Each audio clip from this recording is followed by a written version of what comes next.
Welcome back to the channel. Please hit that like button. Today I want to talk about something a lot of times gets lost in our fandom and love for boxing. We watch these warriors in the ring. We bet on them. We have our heroes and villains, but most of us never take a step and look at the effect this sport has on the fighters. When the crowd noise stops, when their careers are over, a lot of these men have paid the highest price. This story is about just that, a respect for these men and women and what they go through. Let's begin. It is May 2nd, 2015. And the boxing world is psyched for the bout billed as the fight of the century between Floyd Mayweather and Manny Pacquiao. It turned out to be a disappointing match for viewers, but the total revenue generated was far from unsatisfactory. It earned over US $400 million with 6 million pay-per-view buys, and the boxers agreed a 60-over-40 split for the $300 million prize. Back in June 1997, the infamous ear-biting fight between Mike Tyson and Evander Holifield generated US $100 million, Tyson taking home US $30 million, and Holifield US $35 million. With big bucks like these at stake, who would want to talk about a high probability of sustained brain injury from excessive blows to the head, or about the lasting neurological consequences of those impacts? Previously called punch-drunk syndrome, this neurodegenerative disease is now known as chronic traumatic encephalopathy. Writer, director, and actor Paddy Considine has risen to the challenge. In Journeyman, Considine directs and stars as middleweight boxing champion Matty Burton.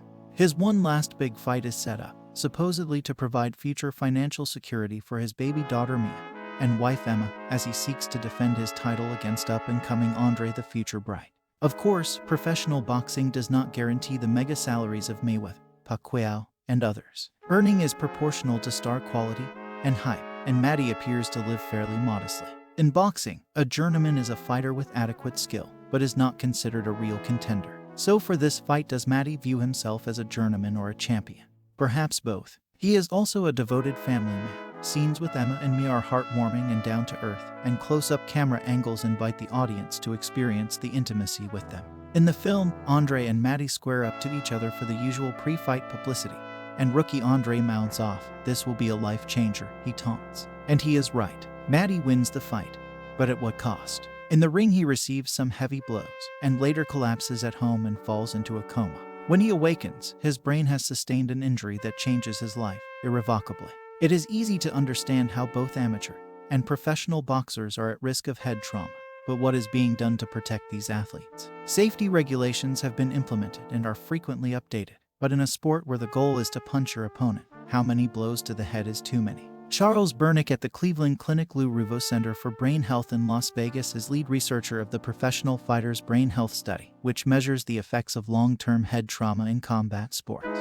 Using MRI, the study sought to identify the so-called breaking point, when continued repetitive blows to the head lead to measurable cognitive impairment. The extent of brain damage is often not detectable until autopsy. The results from the study show that fight exposure score, based on duration and intensity of fights, was associated with lower brain volumes, notably in the thalamus and caudate, and speed of processing slowed with decreased thalamic volumes and with increasing fight exposure. CTE and other sequelae after traumatic brain injury affect people in different ways, but common features are memory loss, poor cognitive functioning, and personality changes. In Journeyman, after he awakes from his coma, Matty returns home to live with Emma, who now serves as his carer. What really works is the empathy the audience feels for both Considine and Whitaker's characters as they try to adjust. Considine plays a man who is struggling with his disability, his limitations, and his identity, while Whitaker is desperately clinging on to their relationship, patiently reteaching her husband how to be himself. She searches for a glimpse of the man she knew before, but the only time she feels that connection is when he is sleeping. When Mia's life is endangered, Emma leaves. Initially, Matty's boxing coaches, his closest friends, are absent, and this isolating and terrifying period invokes the reality of a kind of discard when damaged culture in boxing and another contact sport. So how does Journeyman contribute to a debate on the future of boxing? Fundamentally, it is a deeply human perspective on the issue, and Considine is attentively credible in a sensitive portrayal of brain injury. The film is a love story, a tale of courage and of overcoming adversity. It may be a little too tidy at times, but this doesn't detract from the film's emotional punch. There are some heartstring-pulling moments when Considine brings Matty's struggle to life as he tries to reclaim his life and steadfastly works on his rehabilitation program in hopes that Emma will return. Although his circumstances seem bleak, there are bright spots in the form of the many touching interactions between Matty and his friends as they step up to share the responsibility of caring for him. Without tarnishing the gritty reality of relationships surviving brain injury, the viewer is left with hope for Maddie and Emma's future together. This is not always the case though. The invisibility of brain disorders is problematic and many injured sporting heroes fall through the cracks. A brutal but somehow thrilling sport, delivering punch after punch, boxing continues to draw in the crowds and line promoters' pockets with gold. It is a heavy price to pay. Watch Journeyman and make up your own mind. The fighter, the doctor, and the widow all look down into the darkness and damage of boxing. They understand the previously untold story of brain trauma in the ring. As they talk to me, their moving testimony underpins a shared belief that change has to come. There is a measured urgency to their words, for they love the fighters and they want to offer their knowledge to help make this brutal sport a little safer. Damage and death have always framed boxing.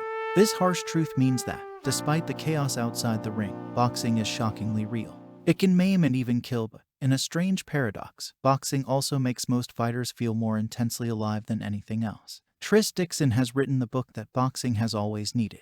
Dixon, the former editor of Boxing News, now a freelance writer and the host of the Boxing Life Stories podcast, confronts the damage done to fighters with unflinching honesty. It is shattering yet tender as Dixon charts the history and science of CTE, a brain condition caused by repeated blows to the head. He shows how it was called punch-drunk syndrome and dementia pugilistica as neurologists struggled to explain the slurred speech, memory loss, shakes, violent mood swings, depression, and other symptoms. Dixon's book reads powerfully because he is such an authority on boxing, and he writes about fighters with deep affection and respect.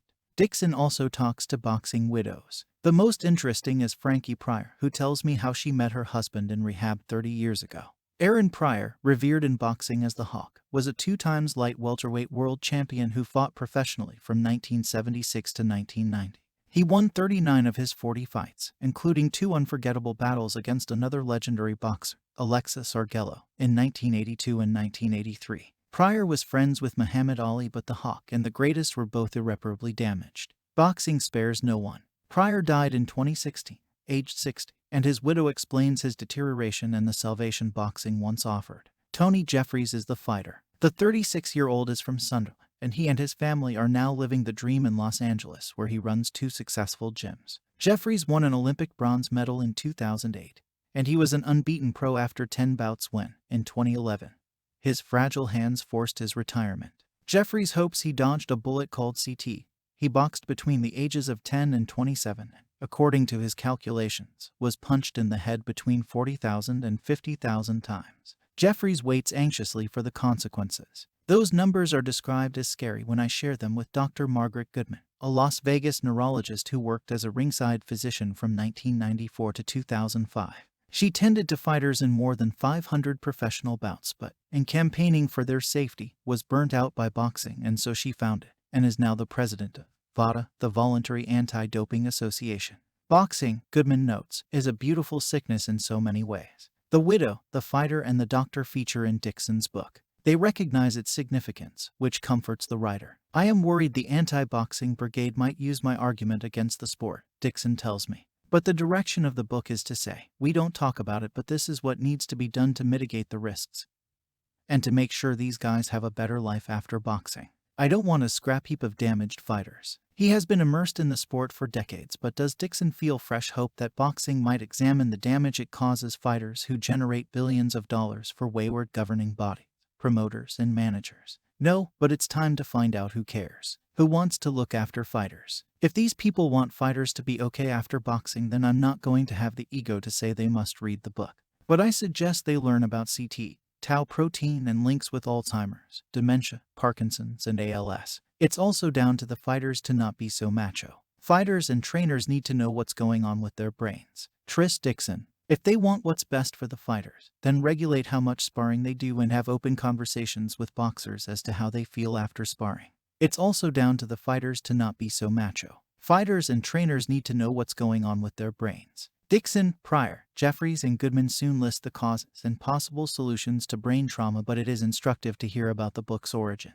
It was only when I read League of Denial about the NFL's concussion crisis that I started to piece the puzzle together, Dixon says. I read about the erratic behavior of Mike Webster. He fell on hard times and ended up living in his car. I thought, this is boxing. CTE is actually punch-drunk syndrome. It was a big epiphany for me, hang on, the NFL are addressing this but we do nothing in boxing. I'd been in boxing 25 years and I didn't know about CT, tau protein and things that should be a staple. Fireworks went off in my head. Wow, these guys worrying about the NFL could be worrying about boxing, which is far more dangerous. The NFL concussion debate started with the Webster case in 2000.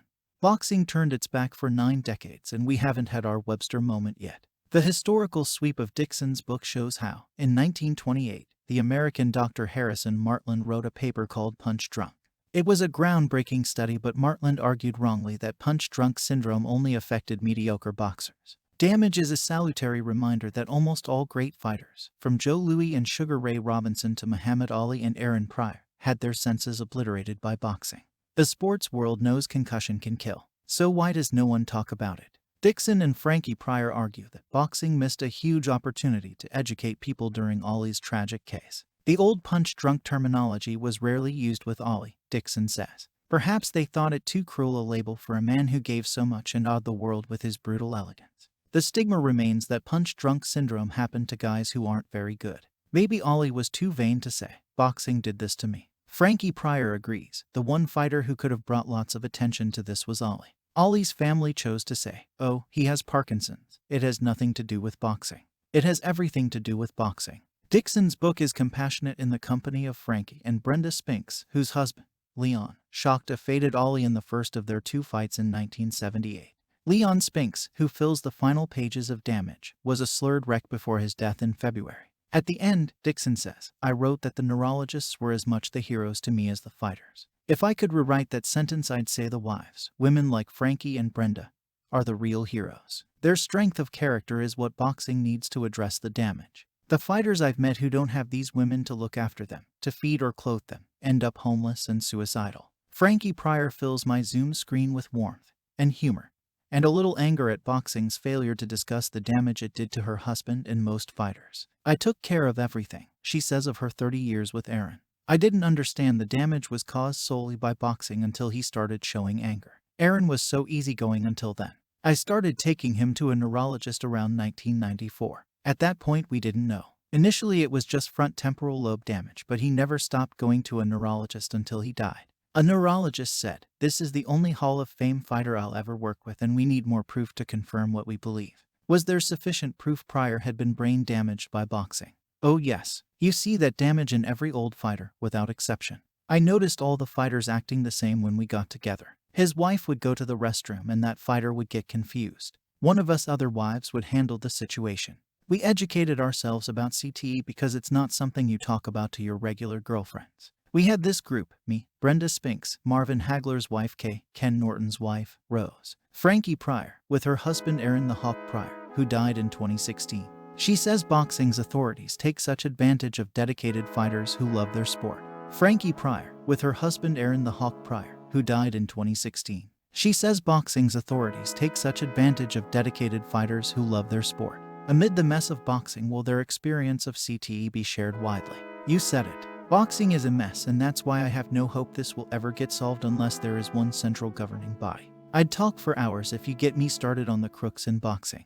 It's awful, and they take such advantage of dedicated fighters who love their sport. Nothing will ever originate from boxing itself. Pryor believes the only hope is to educate a new generation of fighters and trainers about CTE.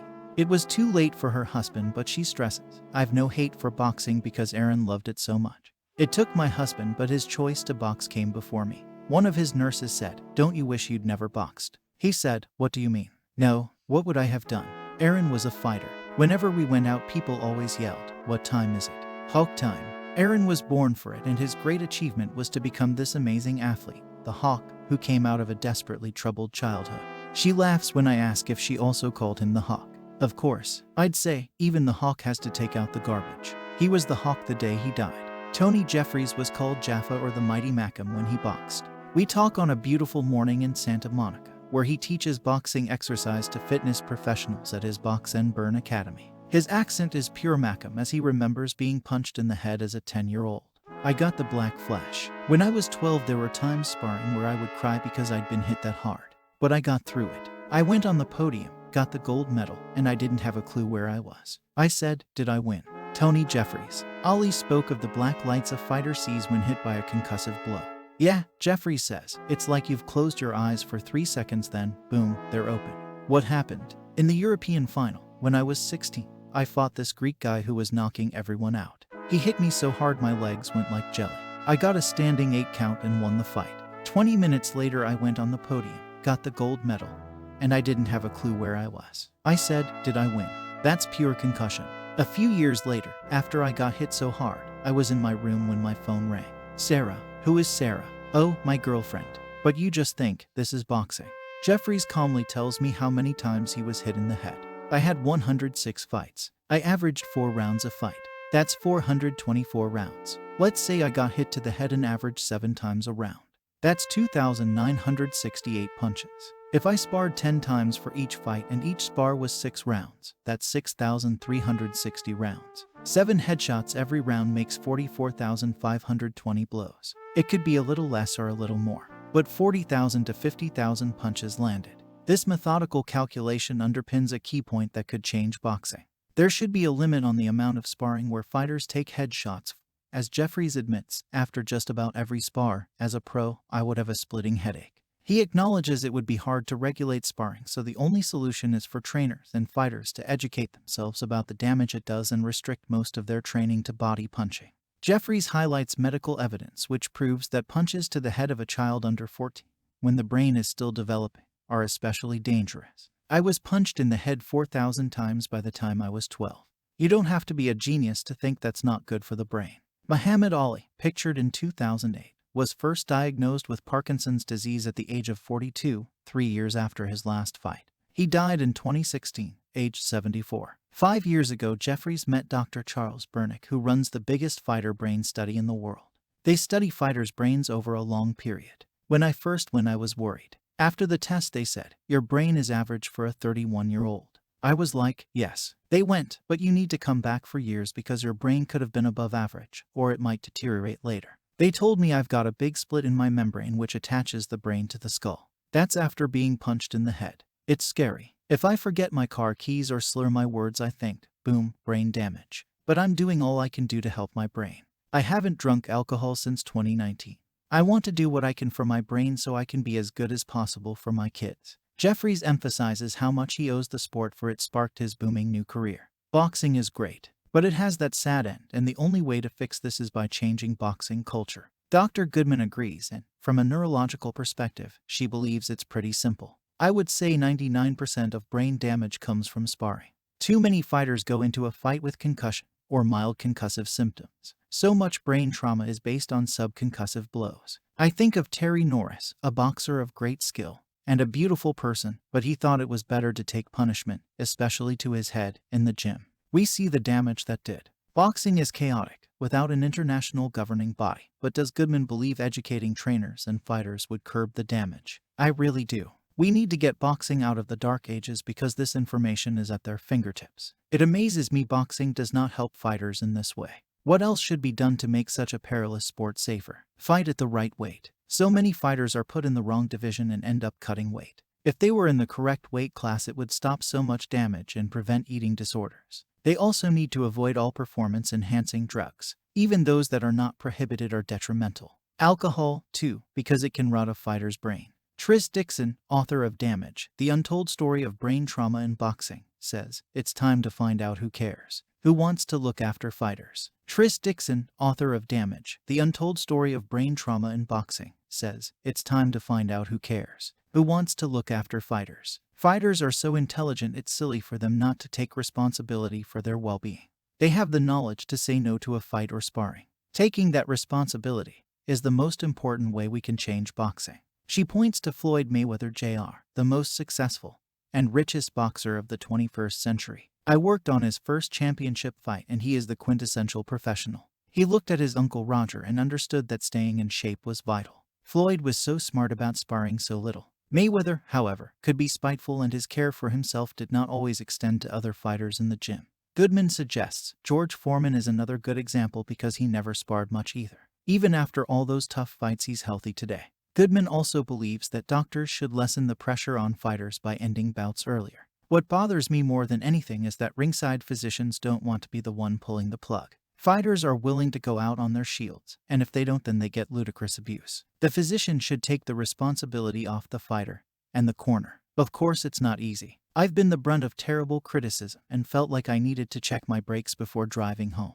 You develop so many enemies. She was so consumed by safeguarding boxers that, before being ringside, she studied their previous bouts for signs of neurological damage. Goodman was also the ringside doctor when two fighters, Pedro Alcazar and Evander Johnson, lost their lives. Finally, drained and exhausted, she stepped away. Does she ever think boxing should be banned? No, we can make it safer. I don't think boxing should be banned, ever. The doctor, the widow, the fighter, and the writer have witnessed the worst of boxing.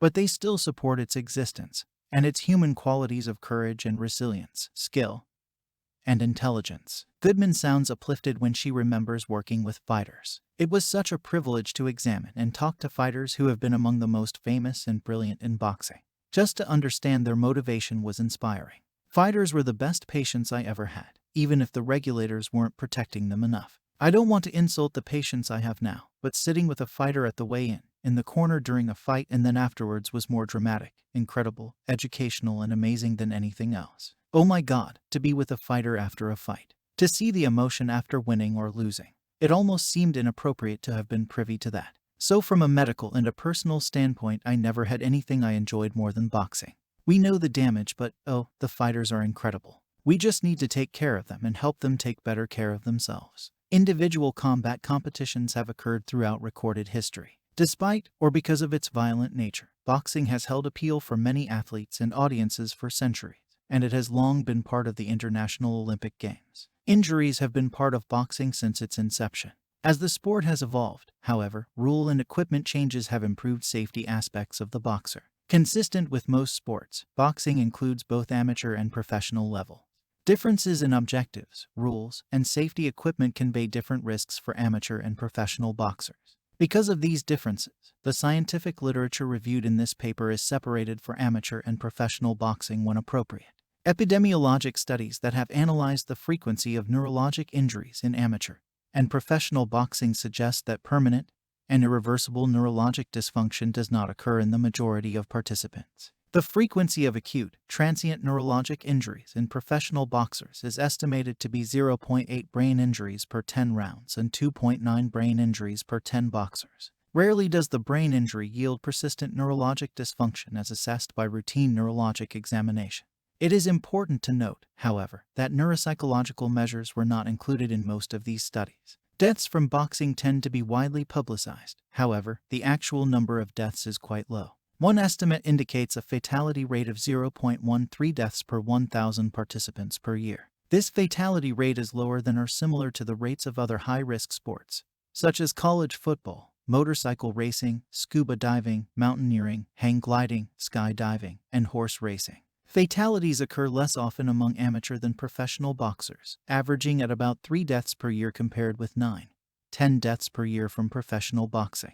Multiple subconcussive head blows. Despite the dramatic effects of the knockout punch, the cumulative effects of multiple subconcussive head blows appear to be the primary cause of neurologic injury in boxers, especially for a subset of professional boxers with extensive fight history.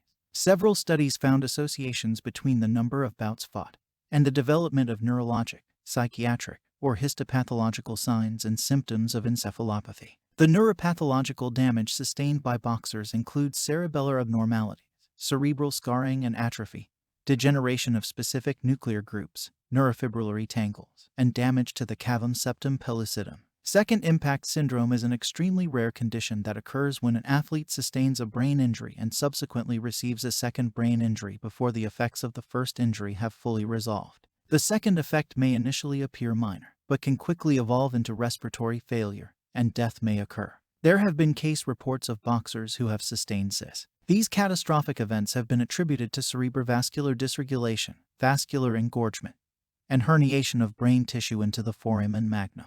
Similar to that observed in other sports, younger boxers are at greater risk for the CIS. Animal research suggests that there is a critical period during maturation when the developing brain has greater vulnerability due to slower biochemical and physiological recovery when compared with the adult brain.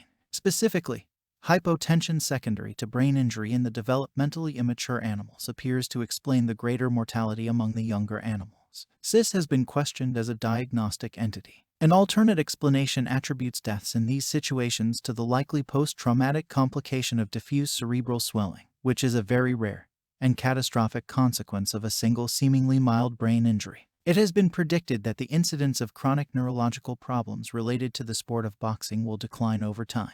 Such a decline in serious injuries may occur due to decreased duration of boxing careers, reduced mean number of career bouts, improved safeguards, increased medical supervision, better equipment, and more forced layoffs and retirements of boxers. In addition, increased awareness on the part of ringside physicians, athletic trainers, and boxers will likely contribute to a decreased incidence of severe neurological problems related to boxing due to earlier identification and management of initial neurological and neuropsychological signs and symptoms. The risk of boxing-induced neurologic complications. Neurological trauma from boxing has three primary manifestations: acute neurologic injuries, persistent groggy states, and the post-concussion syndrome, and chronic traumatic encephalopathy, commonly referred to as the punch-drunk syndrome or dementia pugilistica. Acute neurologic injuries. COE is the most obvious acute neurologic injury in boxing. The loss of consciousness produced by the COE blow is abrupt in onset, and typically quite brief in duration.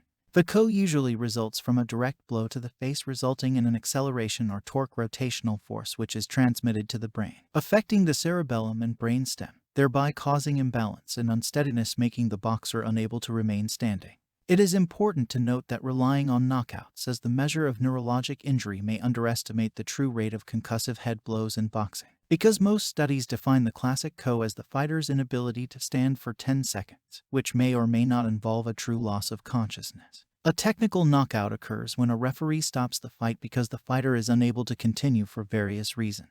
Given the relative infrequency of the classic COE, these types of blows to the head do not appear to be the primary reason for the brain damage seen in some boxers. Post-concussion syndrome. Some boxers experience persistent residual cognitive and physical symptoms, such as headaches, dizziness, balance difficulty, and memory problems for many days or weeks after a fight. This is often referred to as a groggy state, or more commonly the post-concussion syndrome.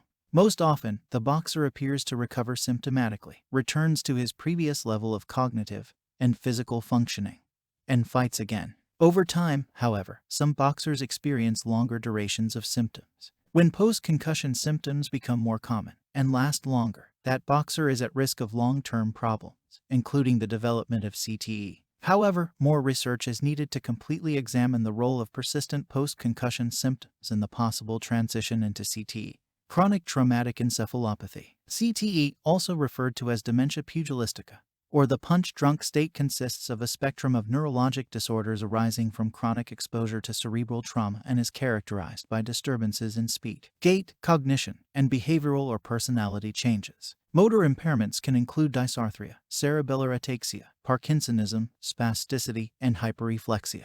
The specific neuropsychiatric manifestations include personality changes, rage reactions, impulsivity, and childishness. Neuropsychological investigations have documented impairments in memory, speed of information processing, complex attention, and executive functioning. CTE is positively correlated with the frequency and degree of boxing-related injuries as measured by number of bouts, sparring exposure, and abnormalities on neuroimaging. The literature on CTE generally consists of studies of professional boxers. Amateur boxing affords less exposure to brain trauma because of the standard use of headgear, shorter and fewer rounds compared with professional bouts, and reduced force based upon acceleration and mass. Chronic neurologic dysfunction in amateur boxers can involve isolated signs and symptoms that are relatively mild in degree. Stewart and colleagues reported a trend between neuropsychological test scores and past, but not recent, number of fights and rounds fought. They suggested that there might be a latency period which is consistent with the theory that per brain injury increased vulnerability future neuropathology. But they also acknowledged that their results may be confounded by increased safety measures instituted in 1986.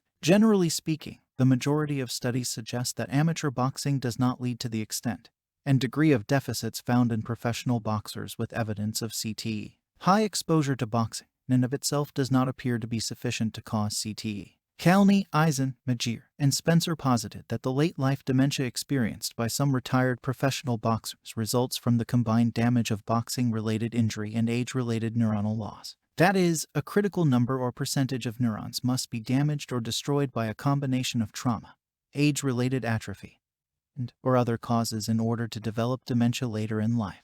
Based on the theory of cognitive and cerebral reserve, boxers who end their boxing career and have experienced some neuronal loss may not exhibit signs of CTE as long as a critical number or percentage of functioning neurons remain. With the combination of neuronal reduction associated with multiple subconcussive head blows, advancing age, and perhaps some other health conditions in disease process, former boxers may develop clinical signs of dementia at an earlier age than non-boxers. Although epidemiological studies are needed to make such a determination, this cognitive reserve model may help to explain why, in many cases, CTE emerges after the end of a boxing career. Genetic factors, specifically the apolipoprotein E genotype, may place some boxers at increased risk for the development of CTE. APOE4 is a genetic susceptibility factor for Alzheimer's disease and other late-life cognitive disorders. Jordan and colleagues found that all of the boxers in their study who sustained severe chronic TBI and cognitive impairment possessed at least one copy of the APOE4 allele.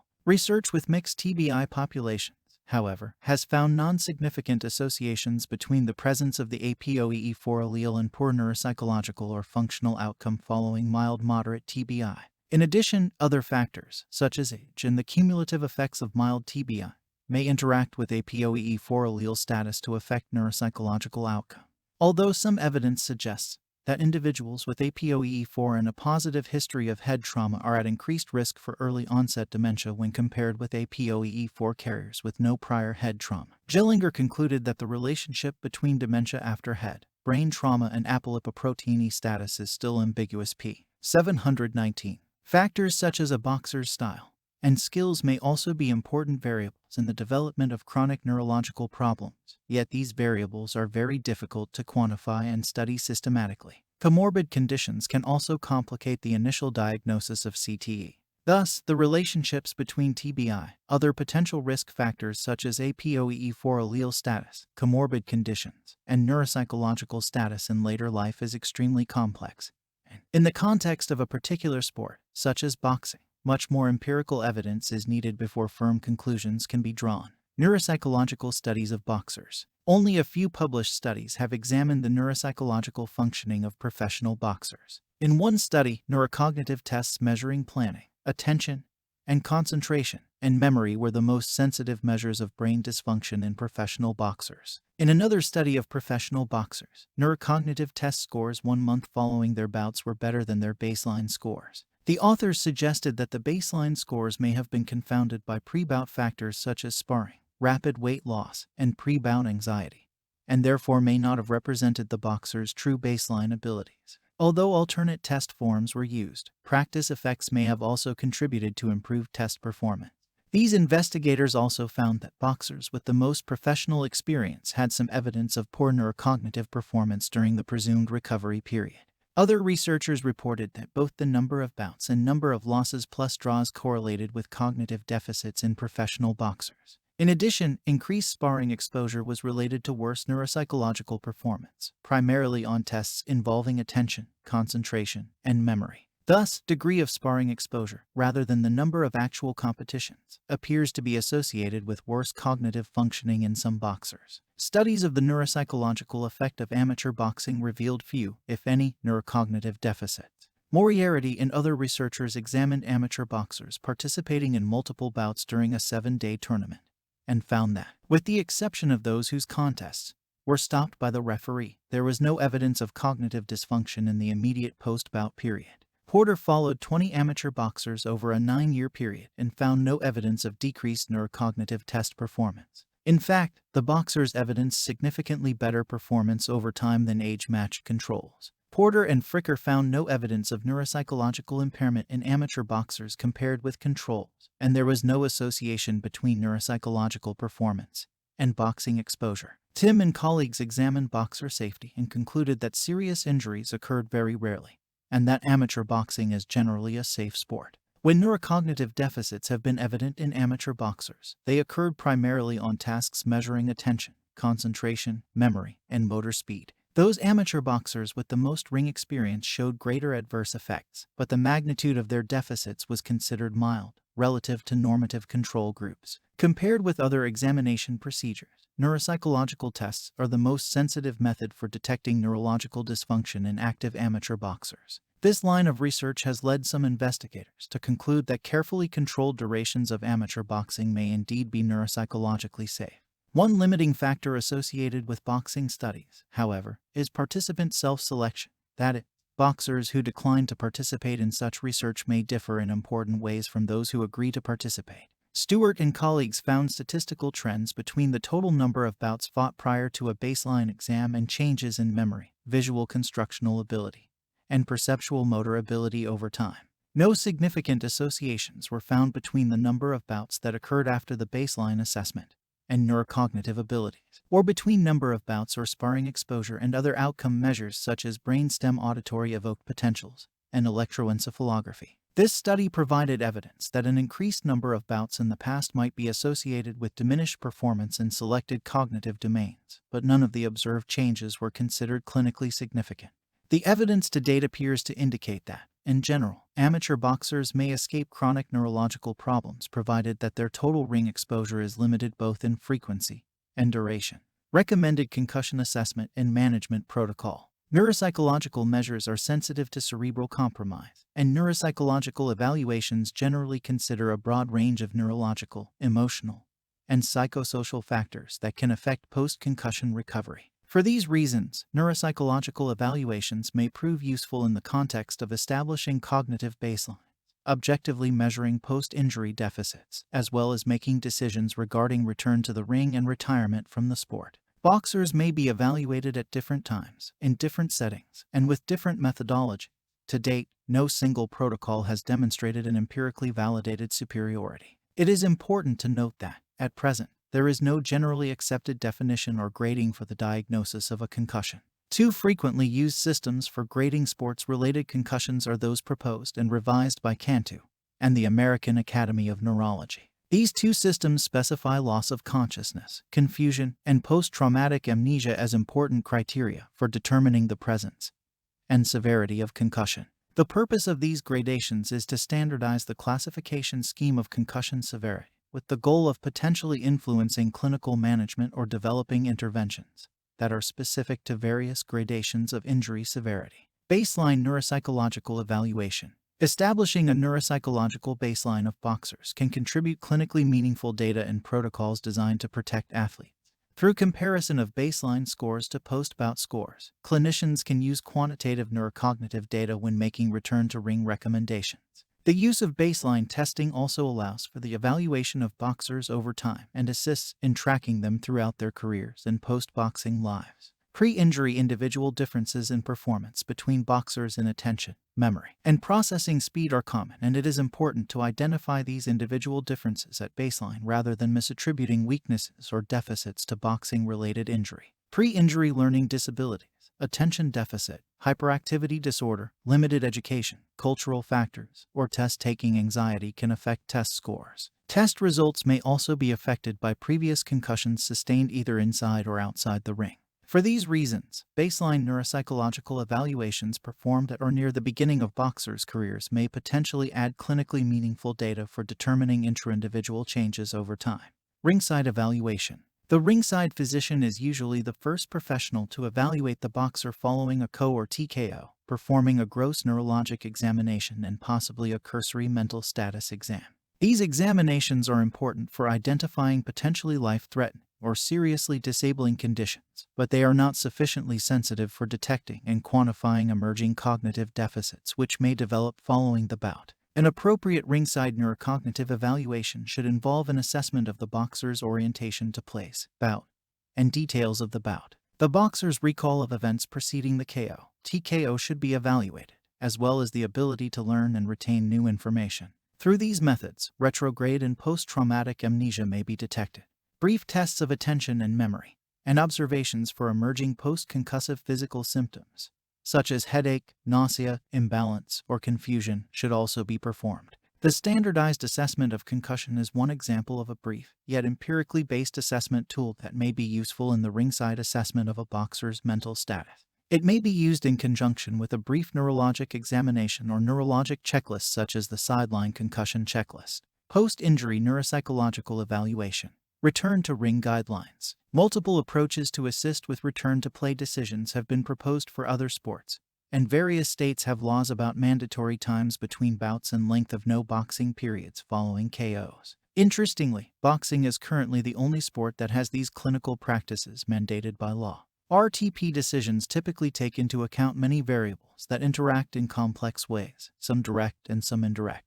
Echemendia and Cantu proposed a dynamic model that takes into consideration the following factors: concussion, medical, neuropsychological, athlete, and other extraneous factors. The model is based on the premise that no RTP decision is ever risk-free. RTP decisions should be made on an individual basis and, at a minimum, take into consideration the athlete's concussion history, performance on ringside cognitive screening, and more comprehensive neuropsychological examination, and report of post-concussive symptoms. It is recommended that before returning to the ring, the boxer must be free of all post-concussive symptoms at rest, have a normal neurological exam, have neuropsychological test scores that are comparable with baseline scores, and must not have neuroimaging findings of structural lesion. Progressive exertional challenges should be included to push the boxer to near maximal heart rate CF.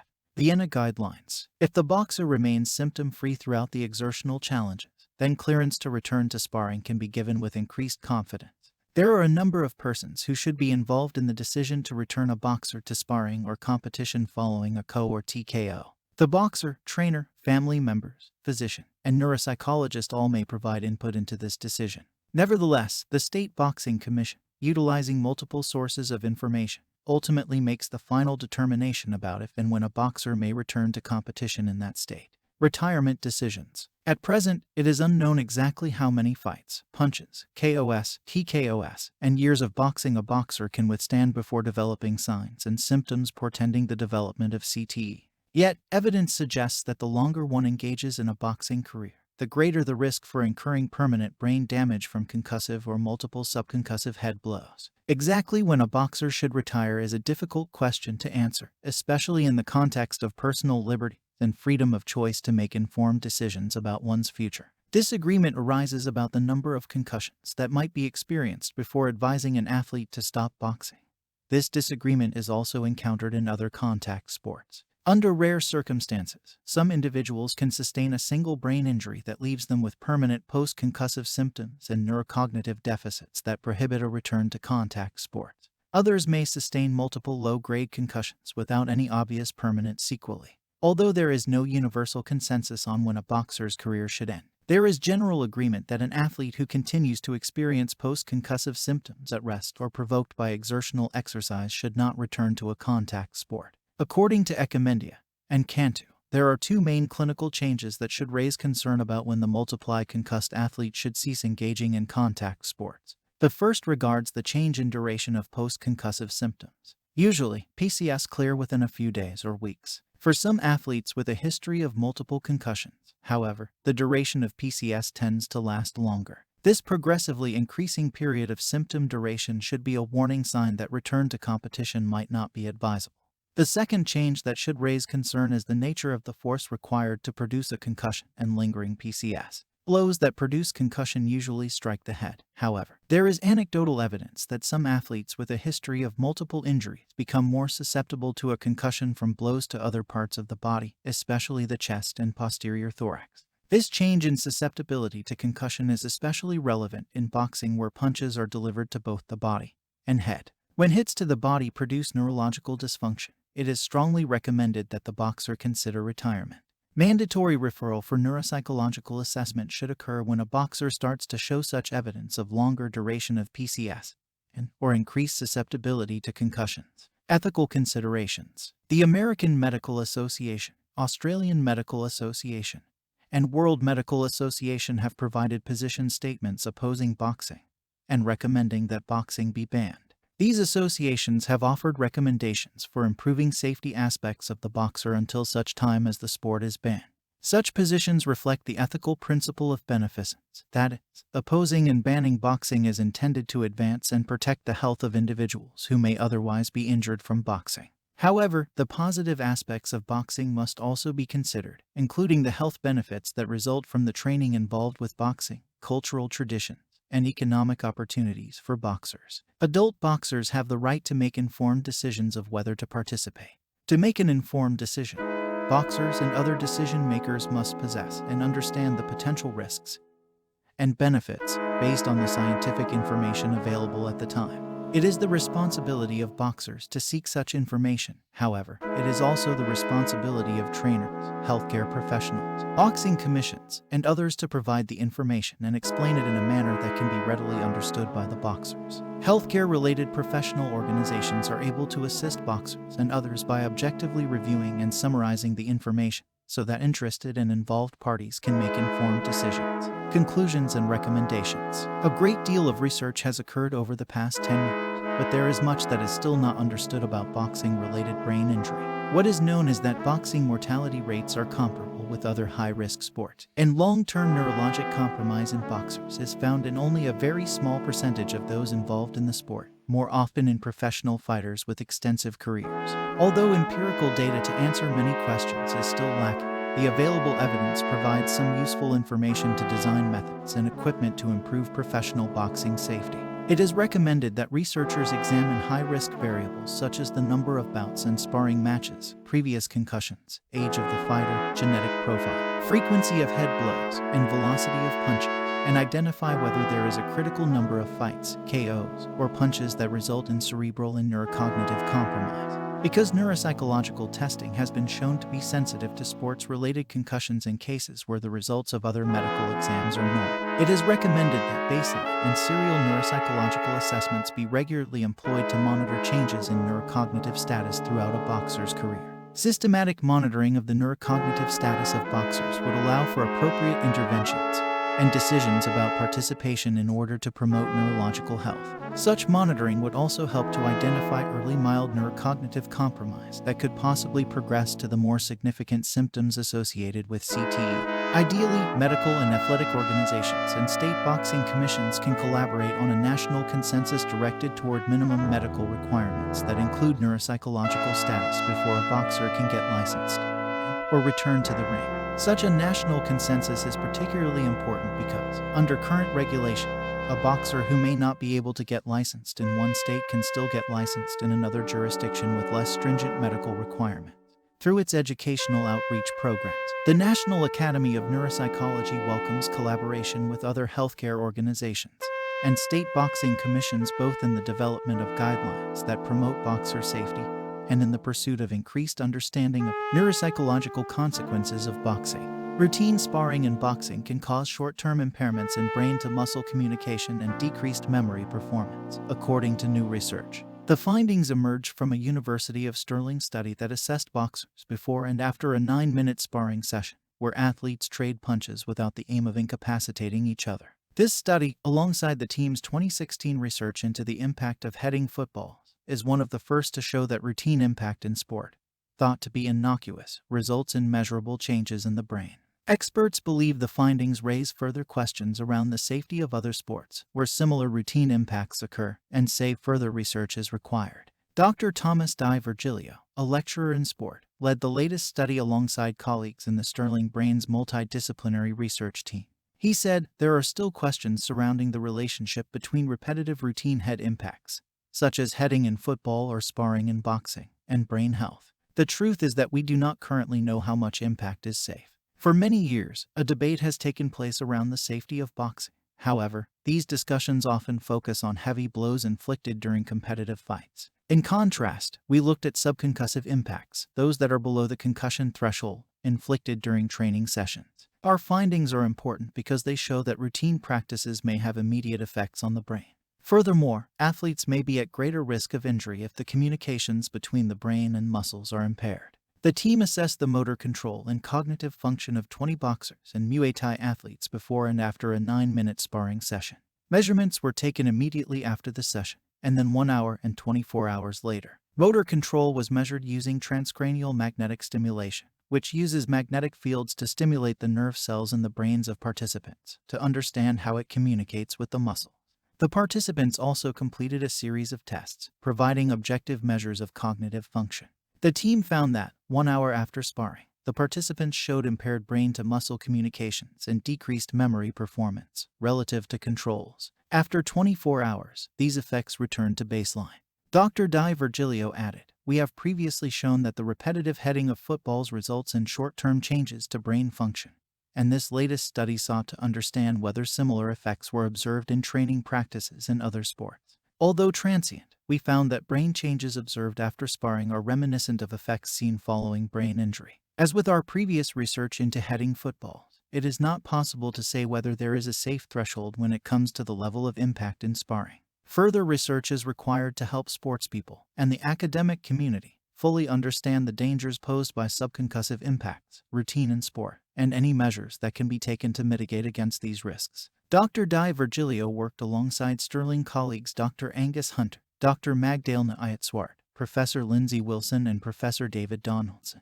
Dr. Hunter said, "Importantly, this is a breakthrough study using pioneering techniques enabling us to understand how impaired brain-to-muscle signaling alters electrical recruitment patterns of leg muscle. In the short term, this may negatively affect fine motor control, and thus athletic performance. Routine sparring and boxing can cause short-term impairments in brain-to-muscle communication and decreased memory performance, according to new research." Advertisement. The findings emerged from a University of Stirling study that assessed boxers before and after a 9-minute sparring session, where athletes trade punches without the aim of incapacitating each other. This study, alongside the team's 2016 research into the impact of heading footballs, is one of the first to show that routine impact in sport, thought to be innocuous, results in measurable changes in the brain. Experts believe the findings raise further questions around the safety of other sports where similar routine impacts occur, and say further research is required. Dr. Thomas Di Virgilio, a lecturer in sport, led the latest study alongside colleagues in the Stirling Brain's multidisciplinary research team. He said, "There are still questions surrounding the relationship between repetitive routine head impacts, such as heading in football or sparring in boxing, and brain health. The truth is that we do not currently know how much impact is safe." For many years, a debate has taken place around the safety of boxing. However, these discussions often focus on heavy blows inflicted during competitive fights. In contrast, we looked at subconcussive impacts, those that are below the concussion threshold, inflicted during training sessions. Our findings are important because they show that routine practices may have immediate effects on the brain. Furthermore, athletes may be at greater risk of injury if the communications between the brain and muscles are impaired. The team assessed the motor control and cognitive function of 20 boxers and Muay Thai athletes before and after a 9-minute sparring session. Measurements were taken immediately after the session, and then 1 hour and 24 hours later. Motor control was measured using transcranial magnetic stimulation, which uses magnetic fields to stimulate the nerve cells in the brains of participants to understand how it communicates with the muscle. The participants also completed a series of tests, providing objective measures of cognitive function.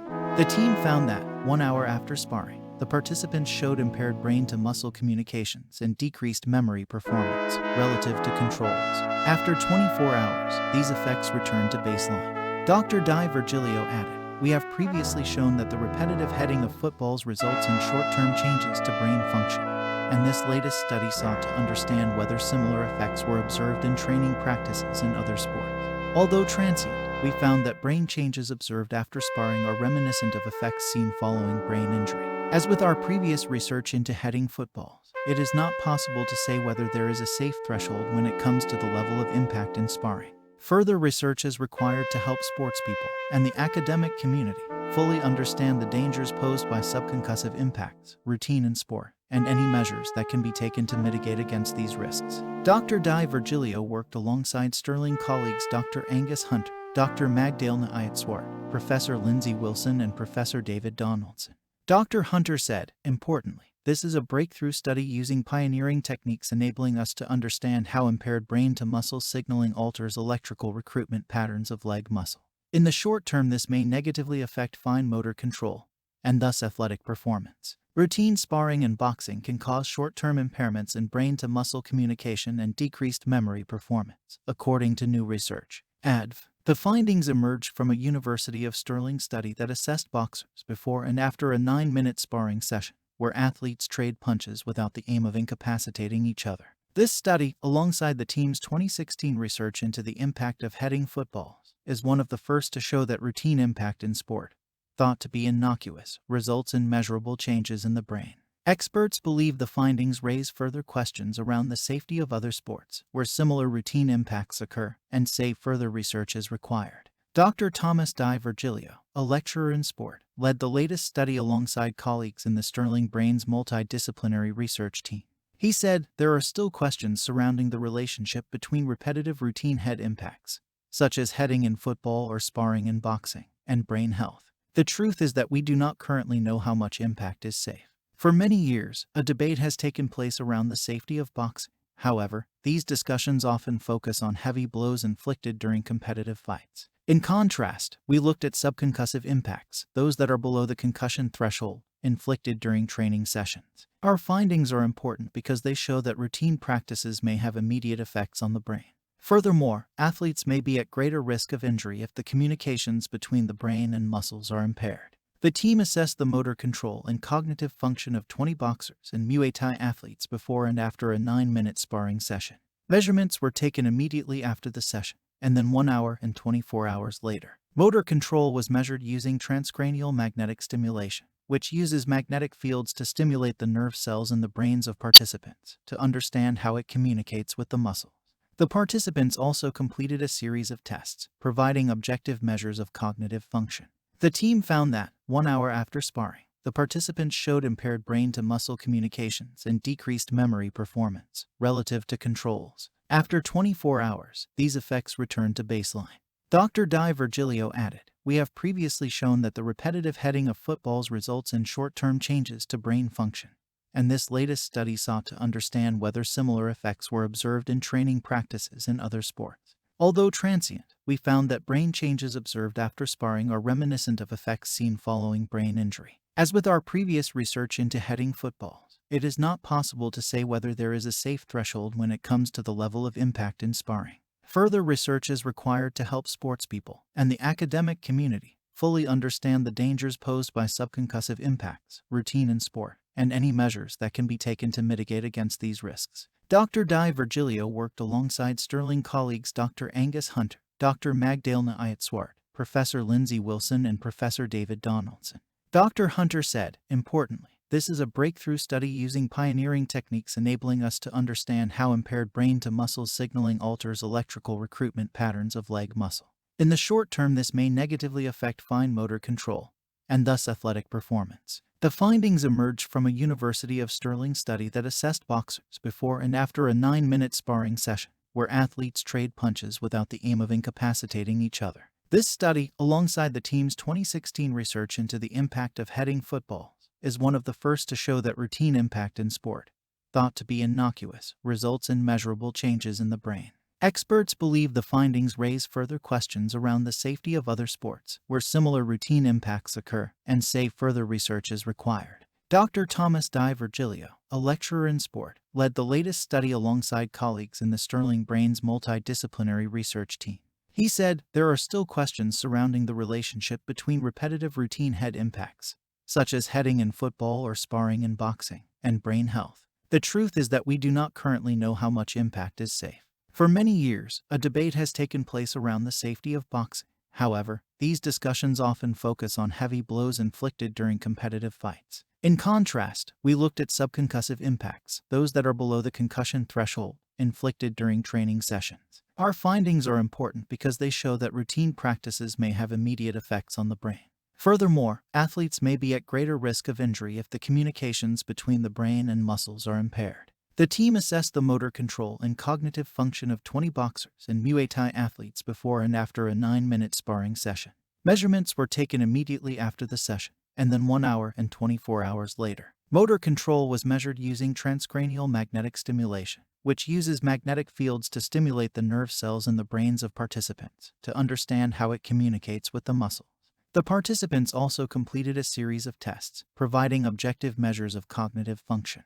The team found that, 1 hour after sparring, the participants showed impaired brain-to-muscle communications and decreased memory performance relative to controls. After 24 hours, these effects returned to baseline. Dr. Di Virgilio added, "We have previously shown that the repetitive heading of footballs results in short-term changes to brain function, and this latest study sought to understand whether similar effects were observed in training practices in other sports. Although transient, we found that brain changes observed after sparring are reminiscent of effects seen following brain injury. As with our previous research into heading footballs, it is not possible to say whether there is a safe threshold when it comes to the level of impact in sparring. Further research is required to help sportspeople and the academic community fully understand the dangers posed by subconcussive impacts, routine in sport, and any measures that can be taken to mitigate against these risks. Dr. Di Virgilio worked alongside Stirling colleagues Dr. Angus Hunter, Dr. Magdalena Ayat-Swart, Professor Lindsay Wilson, and Professor David Donaldson.